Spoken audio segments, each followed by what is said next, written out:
तो चंद्रशेखर आजाद को अब शब्द कहने से पहले शेर का दिल चाहिए। गीदड़ बिल्ले जो है वो चंद्रशेखर पर टिप्पणी नहीं कर सकते। मेरा नाम एडवोकेट चंद्रशेखर आजाद है। मैं किसी का कर्ज उधार नहीं छोड़ता। राजकाज बचने दो, सूद समेत अगर कर्ज नहीं उतारा तो मेरा नाम चंद्रशेखर आजाद नहीं याद रखना। मैं चमड़े की चप्पल पहन के आया,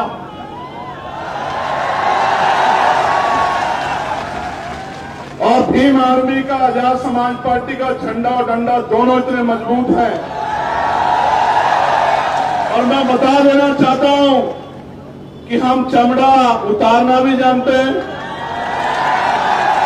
उसका जूता बनाना भी जानते हैं, और समय आने पर सर पे पटक के मारना भी जानते हैं। इस बात को भूलना ना कोई। कि हम मान्यवर काशी राम साहब के अधूरे सपने को पूरा करें। करना चाहिए नहीं करना चाहिए? दोनों हाथ उठा के बताओ, करना चाहिए नहीं करना चाहिए? जो लोग इधर खड़े दोनों हाथ में उठाओ, करना चाहिए नहीं करना चाहिए? प्यारे साथियों, उत्तर प्रदेश के हालात खराब। संभल में एक अधिकारी जो है तो जनसेवक, लेकिन भाषा भाजपा नेताओं की बोल रहे हैं। कह रहे हैं अगर ज्यादा लोग मस्जिद में नमाज पढ़ोगे तो कार्रवाई हो जाएगी। मस्जिद से बाहर पैर रख दोगे नमाज पढ़ने के लिए ईदगाह से तो कार्रवाई हो जाएगी। कह रहे हैं कि अगर रील बनाओगे तो रेल बना दूंगा। मैं ये समझता हूं एक जनसेवक की भाषा ऐसी नहीं होनी चाहिए। जनसेवक का मतलब यह है कि उसको देख के हर गरीब कमजोर के दिल में यह भाव पैदा हो कि जब तक ये जनसेवक खड़ा है तब तक मेरी तरफ कोई गुंडा आंख नहीं उठा सकता। लेकिन आज हालात बिगड़ गए हैं। लेकिन मैं धन्यवाद दूंगा हाईकोर्ट इलाहाबाद का, जिन्होंने कल संभल के एसएसपी डीएम का मार्गदर्शन करने का काम किया। उनको कहा कि अगर आप व्यवस्था नहीं करा सकते, धर्म का पालन नहीं करा सकते तो इस्तीफा दे दो या कहीं ट्रांसफर दे दो। बहुत बड़ी टिप्पणी जो है उच्च न्यायालय ने जो है इलाहाबाद करने का काम किया और उनको अपने कर्तव्य का निर्वहन करने के लिए प्रेरित किया।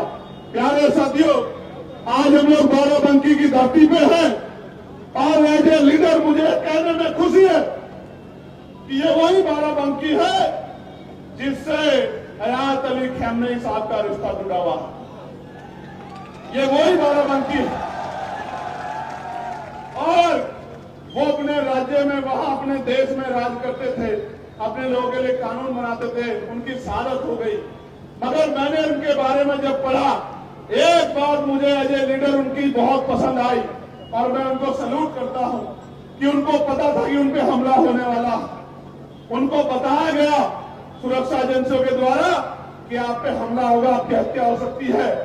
तो उस शेर दिल बहादुर शहादत प्राप्त करता उस नेता ने कहा कि पहले मेरे देश के 9 करोड़ लोगों को सेव करो, फिर मेरी सुरक्षा के बारे में सोचो।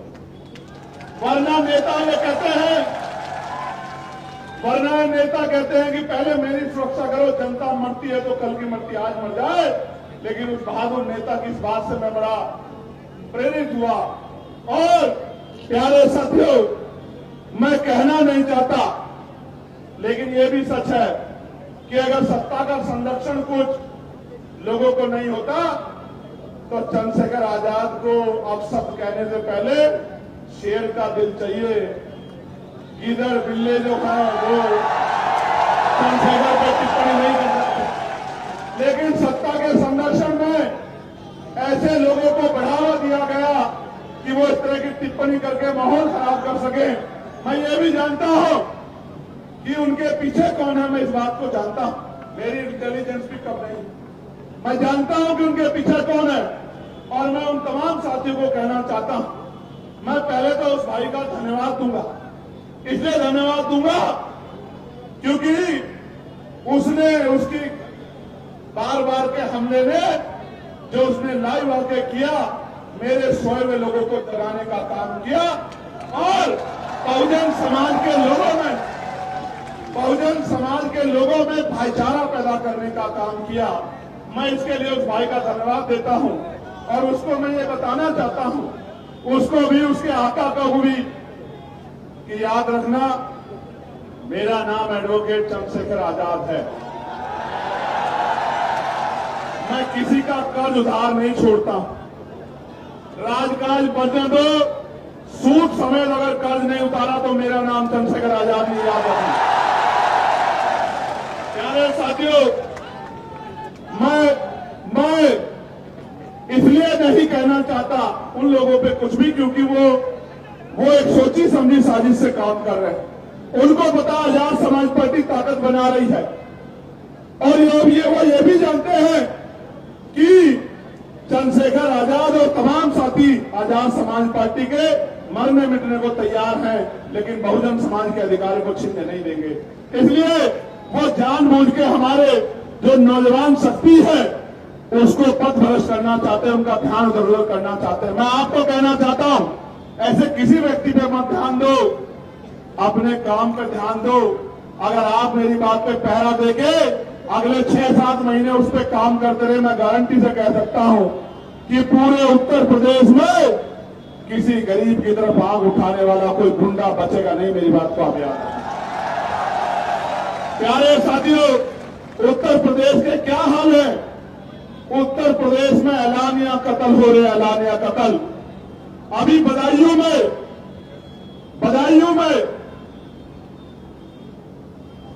ऐलानिया कत्ल हुआ। 2 महीने पहले सुधीर गुप्ता जी ने एप्लीकेशन दी कि मेरी जान को खतरा है, मुझे धमकियां मिल रही, लेकिन उस बात को नजरअंदाज कर दिया गया। तो जाके एक अपराधी ने 2 लोगों की सरेआम हत्या कर दी। ये ऐलानिया कत्ल उत्तर प्रदेश में हो रहा है और मुख्यमंत्री कहते हैं कानून का राज स्थापित है। मेरी बात पर गौर करना साथियों, संभल में किशोरी के साथ गैंगरेप हुआ, कल मैंने ट्वीट किया और मुख्यमंत्री कहते हैं हर चौराहे पे यमराज खड़ा, लेकिन यमराज जब गुंडे भारतीय जनता पार्टी से जुड़े हुए होते हैं तो यमराज छुट्टी पे चले जाते हैं। प्यारे साथियों, कब साल के मां को मार दिया गया, बेटी को उठा ले जाया गया और बेटी का चीरहरण मीडिया के माध्यम से हुआ और उस परिवार से जो वादे किए थे वो पूरे नहीं किए। मैं जाऊंगा परिवार से मिलने, वहीं आंदोलन करूंगा जब तक उस परिवार की मांगे पूरी नहीं होगी, मैं नहीं बैठूंगा चैन से। और रामपुर के बिलासपुर में भी एक पुलिस की जवान के द्वारा गोली मार के हत्या कर दी गई थी। उनके साथ भी सरकार ने वादे किए थे, हाथरस के परिवार के साथ भी सरकार ने वादे किए थे, एक भी वादा पूरा नहीं किया। मैं विपक्ष के साथियों को भी कहना चाहता हूं कि जिस तरह खामनेई साहब ने बहादुरी दिखाते हुए शहादत कबूल की, आप भी डरो मत, मेरे साथ खड़े हो जाओ। इस भारतीय जनता पार्टी को 2027 में उखाड़ के फेंक देंगे हम लोग उत्तर प्रदेश में। आप डरो मत, विपक्ष के साथियों डरो मत, मुकाबला करो। शहादत जिनके हिस्से में शहादत आएगी, समाज उनको याद भूलेगा नहीं। और जो लोग अंदर से समझौता करके बीजेपी का काम करेंगे, समाज उनको भी भूलेगा नहीं। मेरी बात को आप याद रखें। प्यारे साथियों, शाहजहांपुर में पाल समाज के हमारे बुजुर्ग के कान पकड़वा के अपमानित करने का काम हुआ। यह है उत्तर प्रदेश की सरकार जो बहुजन समाज के लोगों को अपमानित करती है। इसलिए बहुत सारी घटनाएं जो मेरी जानकारी में है, भदोही में मामूली से हैंडपंप के विवाद में जयसलाल सरोज जो चौकीदार थे, पेट्रोल डालकर जलाकर मार दिया। ये है कानून व्यवस्था। फरुखाबाद में नाबालिग दलित युवती को केरोसिन डालकर निर्मम हत्या कर दी गई। कानपुर में दलित बस्ती को जला दिया गया और महिलाओं के साथ मारपीट की गई, अभद्रता की गई। जौनपुर में 8 मार्च को थाना जाफराबाद में यश गौतम की 16 साल के बच्चे की हत्या की गई। जौनपुर के थाना खुटान में राजीव गौतम की हत्या की गई। थाना लाइन बाजार में बस चालक ललई यादव की हत्या कर दी गई। थाना जाफराबाद में प्रेमचंद यादव की जो जन सेवा केंद्र चालक थे, उनकी निर्मम हत्या कर दी गई। प्यारे साथियों, लखनऊ में सूरज गौतम नाम के छोटे से एक युवक की जिसने सिर्फ होली की बढ़ाई दी थी, उसकी हत्या कर दी गई। मोहम्मद उर्रे नाम के नाबालिग छात्र की सर पे गोली मार के लखनऊ प्रदेश की राजधानी में हत्या कर दी गई। बालागंज में निसार समाज की युवती की निर्मम हत्या दुष्कर्म का विरोध करने पे कर दी गई। बाराबंकी में मोहम्मदपुर थाना क्षेत्र से 100 मीटर की दूरी पे निसार समाज की बच्ची की पेट्रोल डालकर जिंदा जलाकर हत्या का मामला सामने आया। और प्रयागराज में दलित छात्रों के साथ भेदभाव का इतना बड़ा मामला सामने आया।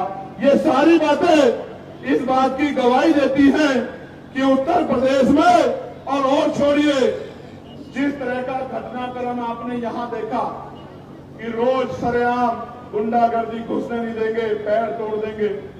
मैं चमड़े की चप्पल पहन के आया,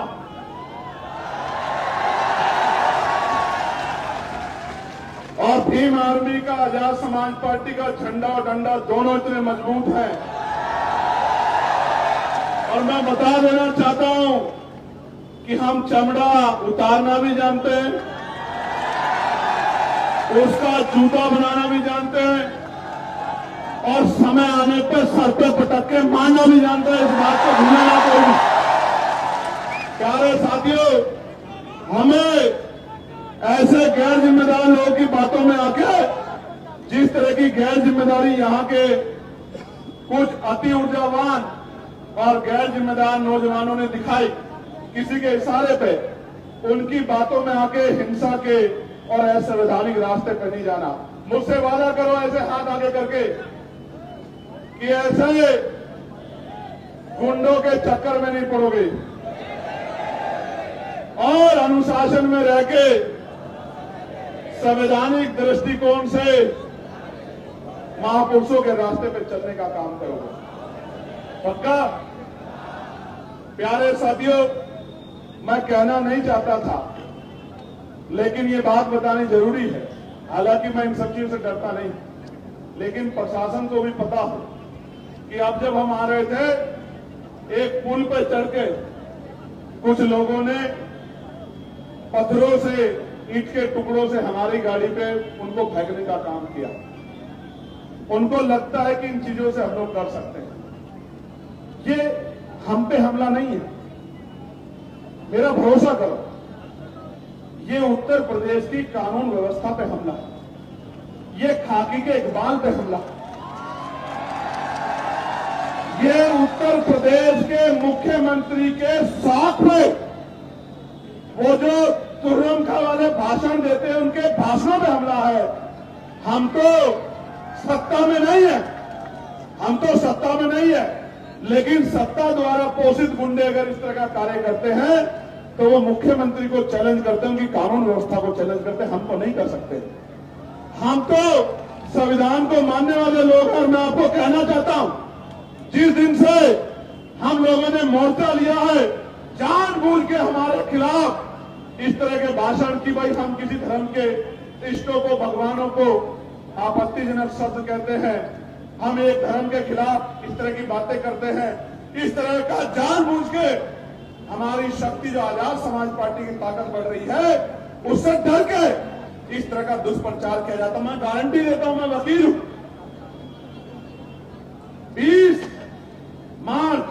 15 मार्च 2020 को हमने राजनीतिक दल की स्थापना गौतम बुद्ध नगर में की।